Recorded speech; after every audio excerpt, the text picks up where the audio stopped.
Now to another developing story. It is Election Day. Americans are voting in local races with national implications a year before the midterms that will decide control of Congress. The most closely watched races are for governor in New Jersey and Virginia and for mayor of New York. We have teams covering all of them tonight. And in the West, Californians are voting on a proposal to redraw congressional maps that could give Democrats 5 more seats and help them win back the House. We begin with the mayor's race in New York City. Ed O'Keefe is in Brooklyn tonight with supporters of the Democratic nominee, Zohran Mamdani. Ed. Good evening. You know, ballots aren't being cast everywhere across the country tonight, but these so-called off-year elections are a good early gauge of the national mood and can be seen as a referendum on the president, with concerns about the cost of nearly everything, a top concern for voters tonight. Zohran Mamdani is a self-described democratic socialist pushing for free child care and city buses and a freeze on some rent. It's setting up a clash with President Trump, who's threatening to withhold federal funds if Mamdani wins. The president's endorsed former Governor Andrew Cuomo, who's running as an independent.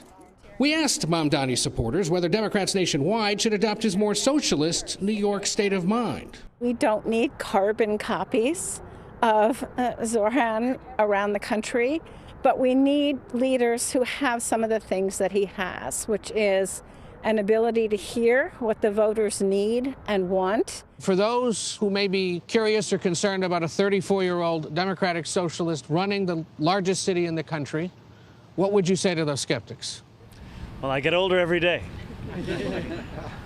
Look, I think more about New Yorkers than I do about anything beyond our 5 boroughs. And I look forward to fulfilling the hope that New Yorkers have put in me. And those New Yorkers are turning out in big numbers. By this afternoon, more had cast ballots in this election than in any mayoral contest since right after the 9/11 attacks. Now, there are other big contests across the country, including across the Hudson River in the Garden State of New Jersey, where CBS's Jericka Duncan has more. Jericka, good evening. Good evening to you. I'm here at the Republican headquarters for Jack Ciattarelli. He is running for governor, and he said he's confident, according to his campaign tonight. He's confident that he has the votes he needs, he says, to beat Democrat and Congresswoman Mikey Sherrill. Hi, guys. Sherrill, a former Navy officer and helicopter pilot, was elected as a New Jersey Congresswoman in 2018. Ciattarelli is a businessman and former state assemblyman. This is his 3rd time running for governor. Polls show Ciattarelli has closed in on Sherrill since the start of September. It doesn't matter if it's national or local. Every decision that these politicians make affects at some point. It trickles down to your own homes. Well, hello, New Jersey! Like the mayoral race in New York, there's a common theme here in the Garden State.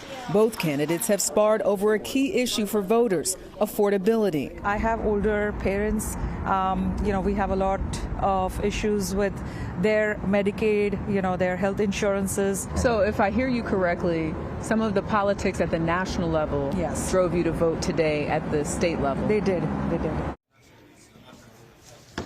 Tonight, we are hearing about an arrest due to an earlier bomb threat at a local elementary school that was acting as a polling station. Now, there were several threats today here in the state of New Jersey, but officials say luckily none of those threats were deemed credible. I want to turn now, though, to another important governor's race, and that is in Virginia, where we find my colleague, Nikole Killion. Nikole. Well, good evening. It is a big night here in Virginia as voters are electing a woman to lead the Commonwealth for the first time ever. We are going to win. Tonight, an historic matchup between Democratic nominee Abigail Spanberger, a former Congresswoman and CIA operative. I am for common sense. And Republican Lieutenant Governor Winsome Earl Sears, a Marine and immigrant from Jamaica. Who did you vote for today? Winsome Sears. Why? Republican. I think it's great that, we have our first black candidate, female. Who did you vote for today? Abigail Spanberger. Why? Just the messaging that she has, what she's, trying to do, like with the Commonwealth. Both candidates pulled out party heavyweights, but notably absent President Donald Trump, who did not even mention Earl Sears by name during an election eve tele-rally. Vote for these unbelievable, great Republican candidates. The Trump agenda and the ongoing government shutdown are key factors, as Virginia has one of the largest federal worker populations in the country. CBS News is characterizing this race as leans Democrat. If Spanberger flips the governor's mansion, Democrats hope it will bolster their strategy in next year's midterms. Okay, Nikole, thank you.